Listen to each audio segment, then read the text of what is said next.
அன்பின் வணக்கம். தேன்கூடு வழங்கும் லியோ டால்ஸ்டாய் எழுதிய போரும் வாழ்வும் ஆடியோ புத்தகம். மொழிபெயர்ப்பு TS சொக்கலிங்கம். போரும் வாழ்வும் பகுதி 3, புத்தகம் 4. வாசிப்பவர் ரே விஜயலட்சுமி. அன்பின் வணக்கம். போரும் வாழ்வும் அல்லது போரும் அமைதியும்ல பகுதி 3, புத்தகம் 4. இன்னும் ஒரு புத்தகம் தான் இருக்குது. லியோ டால்ஸ்டாய் எழுதின 14வது புத்தகம் இது. இப்போ இந்த புத்தகத்தில் என்ன சொல்ல வர்றாரு டால்ஸ்டாய் அப்படின்னு கேட்டிங்கன்னா, இதுக்கு முன்னாடி நம்ம நிறைய யுத்தங்களை பார்த்தோம். சின்ன சின்னதாக பாராடினில் நடந்தது, மாஸ்கோவில் நடந்ததுன்னு ஒரு யுத்தம். அதாவது ரஷ்யா எப்படி எந்த அளவுக்கு எதிர்த்து போராடிச்சு, நெப்போலியன் படை அதாவது ஃப்ரெஞ்சு படை எந்த அளவுக்கு உள்ளே வந்தது, யார் நெப்போலியன், ஜார் மடர் என்ன பண்ணார், இங்கே இருக்கவங்களாம் என்ன பண்ணாங்க, அவங்களாம் என்ன பண்ணாங்கன்னு தொடர்ந்து நம்ம பார்த்துட்டே வரோம். இப்போது இறுதி கட்டத்தை நெருங்கும் பொழுது கடைசியாக நெப்போலியன் படை அங்கேருந்து கிளம்பிடுச்சு, அதாவது தோற்று ஓடிவிட்டது அப்படின்னு டால்ஸ்டாய் சொல்கிறாரு. சரித்திரம் என்ன சொல்கிறதுன்னா, அங்கேருந்து அவங்க வெளியேறி விட்டார்கள் அப்படின்னு சொல்கிறாங்க. இப்போது இந்த வெற்றி, அதாவது இவங்க அடைஞ்ச வெற்றிகள், சில வெற்றிகள் இருக்குது, இவங்கள்ட்டையும் தோல்விகள் இருக்குது. 2 படையுமே ஒரு இடத்துல வெற்றி அடைஞ்சிருக்காங்க, ஒரு இடத்துல தோல்வி அடைஞ்சிருக்கிறாங்க. இந்த வெற்றி தோல்விக்கான காரணங்கள் என்ன அப்படிங்கிறத முழுக்க இந்த ஆராயிறார். அதுக்கு தான் முதல் ஒரு 2, 3, 4 அத்தியாயங்களை அதுக்கு ஒதுக்குறார். என்ன நடந்திருக்கும், ஏன் இவங்க ஜெயித்தாங்க, ஏன் இவங்க தோத்தாங்க, இந்த இடத்துல எப்படி மிஸ் பண்ணாங்க, இதுக்கு மற்றவங்களாம் என்ன காரணங்கள் சொல்லுவாங்க, அந்த காரணங்கள் ஏன் பாசிபிலிட்டி இல்லை, சரித்திரம் ஏன் மாற்றி சொல்லுது அப்படின்னு இவருடைய கருத்துக்கள் சொல்கிறது தான் அந்த 4 அத்தியாயங்களுக்குள்ளுமே இருக்கும். அப்புறம் கதைன்னு பார்த்திங்கன்னாக்கா, நம்ம பெட்டியா நல்லா ஞாபகம் இருக்குன்னு நினைக்கிறேன். ரெஸ்டோ ஃபேமிலியில் அந்த நட்டாஷா, சோனியா அவங்களாம் இருப்பாங்களா, கடைக்குட்டி பையன். அந்த ரெஸ்டோ அப்போவே கிளம்புனார் இல்லையா, நான் போருக்கு போகிறேன்னு.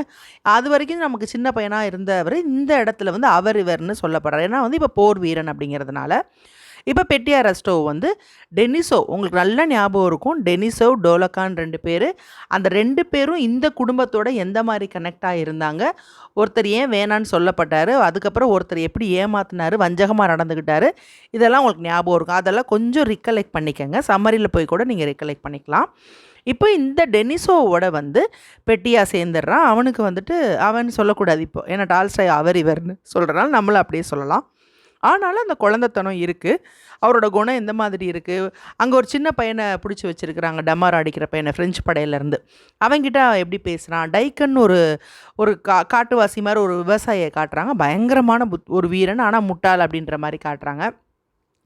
அந்த கேரக்டர் என்ன பண்ணுது, இதெல்லாம் இந்த ஏரியாக்குள்ளே நடக்கிற விஷயங்களும் இங்கே பெட்டியா சேர்ந்ததும் அவரோட அவசர குணத்தையும் தெளிவாக சொல்லிக்கிட்டே இருக்கிறாரு டால்ஸ்டாய். இப்போ டோலக்கா இங்கே சேர்றாரு.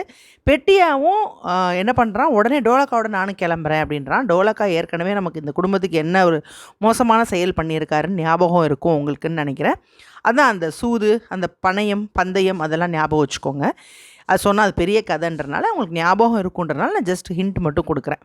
இப்போ அந்த டோலக்காவோட சேர்ந்து, அதாவது ஆல்ரெடி டோலக்காவும் டெனிசோவும் தான் இந்த தாக்குதல் திட்டமிடுறாங்க. இது என்ன தாக்குதல்னால், அந்த முன்னாடி இந்த சொன்ன காரணங்களுக்குள்ளே இது இருக்கும். அதாவது கொரில்லா போர் முறை பற்றிலாம் சொல்லியிருப்பார். ஃப்ரெஞ்சு படை கிட்டத்தட்ட ஒன்றா சேர்ந்து அங்கேருந்து நகர முடியாமல் அரசும் கைவிட்ட நிலையில் அங்கங்கே யார் வேணால் தாக்குதல் நடத்தி கொள்ளையடிக்கிறதா இல்லை அது வெற்றியை நோக்கி நகர்றதான்றது அவங்கவுங்களோட பொறுப்பு, அவங்கவுங்களுடைய எண்ணங்களை பொறுத்தது. அந்த மாதிரி ஒரு குழுவாக வரப்போகிற ஒரு படை, சின்ன படை ஒன்று மாட்டுது, நம்ம அதை சொல்லிய முடிச்சிடலாம் அப்படின்ற மாதிரி இந்த டோலக்காவும் டெனிசோவும் பிளான் பண்ணியிருப்பாங்க. அங்கே தான் டெனிசோவோட ஒரு போர் பட்டாளத்துக்கு பட்டாளம்னு சொல்ல முடியாது, ஒரு குழுவாக இருக்கிறாங்க. அங்கே தான் பெட்டியா சேர்றார். இப்போது டோலக்கா பார்க்க, அதாவது உள்ளே போய் பார்த்துட்டு வரதுக்கு டோலக்கா கிளம்புறதுனால இன்ட்ரெஸ்ட்டாக பெட்டியாவும் என்ன பண்ணுறாரு, டோலக்காவோட கிளம்புறாரு. பெட்டியாவுக்கு நிறைய கனவுகள் இருக்குது. அதெல்லாம் தாண்டி அந்த இடத்துல தன்னுடைய அவசர புத்தியினால் பெட்டியாவுடைய மரணம் நிகழுது. அதை பார்த்து கொஞ்சம் டோலக்கா சந்தோஷப்படுற மாதிரி ஒரு விஷயத்தில் அப்படி சொல்லி அப்படி நகர்றாரு. ஆனால் இவர் ரொம்ப வருத்தப்படுறாரு, டெனிசோ ரொம்ப வருத்தப்படுறாரு. இது கதை அப்படின்னா. பிறகு இந்த ஃப்ரெஞ்சு படைக்குள்ளே தானே நம்ம பியர், கராட்டியோ இவங்கெல்லாம் இருக்கிறாங்க. இவங்க போய் பண்ணதில் அந்த கராட்டியை வந்து ஒரு கதை சொல்லுவார். இந்த ஃப்ரெஞ்சு படையோட நிலைமை எப்படி இருக்குது, இங்கே என்ன நடந்துகிட்ருக்கு, அவங்களுக்கு வந்து உண்மையாகவே அந்த நாட்டுள்ள வாழவும் முடியலை, இது வெற்றியா தோல்வியான்னு தெரியலை, மக்களே இல்லாத இடத்துல அரசாளவும் முடியாது, நகர்ந்து போகணும், எப்படி எதை நோக்கி நகர்றதுன்னு தெரியாத ஒரு குழப்பத்தில் அவங்க இருக்கிறாங்க அப்படின்னு டால்ஸ்டாய் சொல்கிறாரு.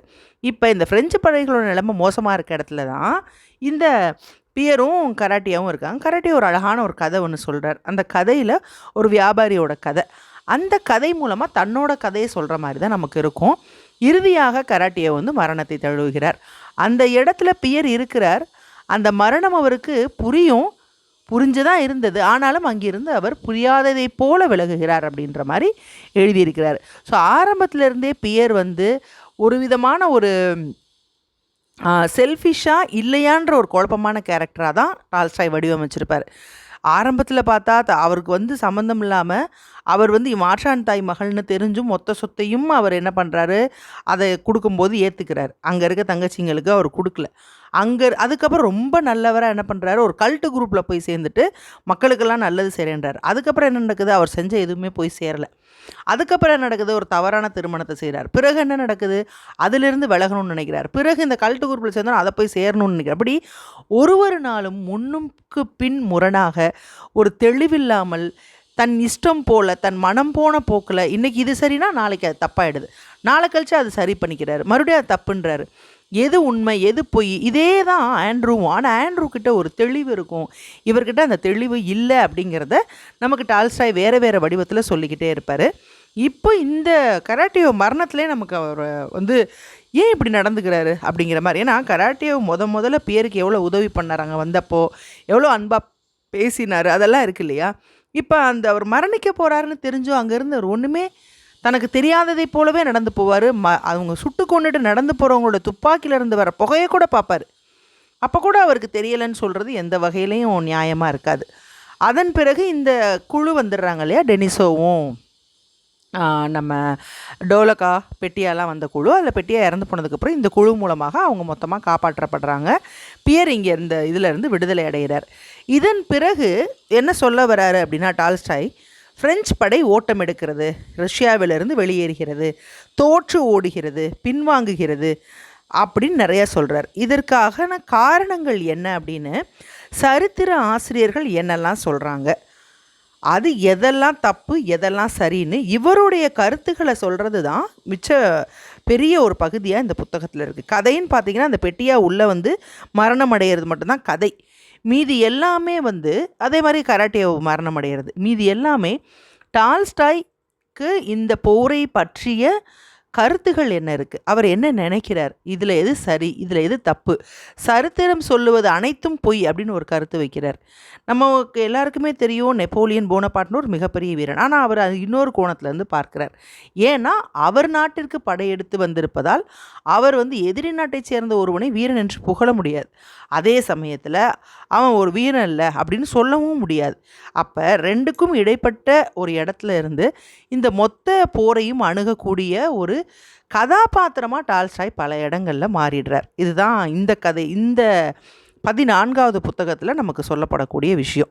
இன்னும் ஒரே ஒரு புத்தகம் இருக்குது. ஸோ இத்தனை போர்களுக்குமான முடிவாக அது சொல்லப்படுமா, கடைசியாக வந்து யார் வெற்றி அடைஞ்சாங்க தோல்வி அடைஞ்சாங்கன்னு சொல்ல போகிறாரா, இல்லை இதற்கான காரணங்களை சொல்ல போகிறாரா, இல்லை இதோட கருத்துக்களை பற்றி மட்டுமே பேச போகிறாரா அப்படிங்கிறது அடுத்த புத்தகத்தை வாசிக்கும் போது நமக்கு தெளிவாக தெரிஞ்சிடும்.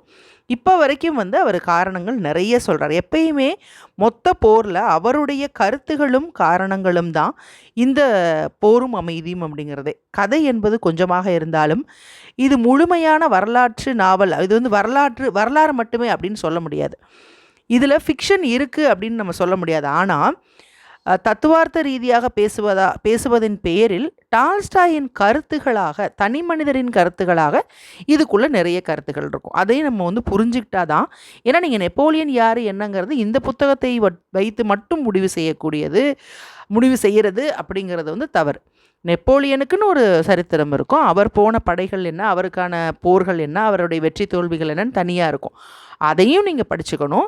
இந்த கதையில் சொல்லக்கூடிய, காட்டக்கூடிய, சித்தரிக்கப்படக்கூடிய நெப்போலியனையும் தெரிந்து கொள்ள வேண்டும். அதே போல் ஜார் இவர் கதையில் இருக்கக்கூடிய ஜார் மன்னர்கள் அலெக்சாண்டரை பற்றி இவர் சொல்கிறது. ஏன்னா அலெக்சாண்டரை பற்றியும் நமக்கு நிறைய தகவல்கள் இருக்குது. ஸோ இந்த கதையில், இந்த போரும் அமைதியும் புத்தகத்தில் சொல்லக்கூடிய கதாபாத்திரத்தையும் நீங்கள் படிச்சுக்கணும்.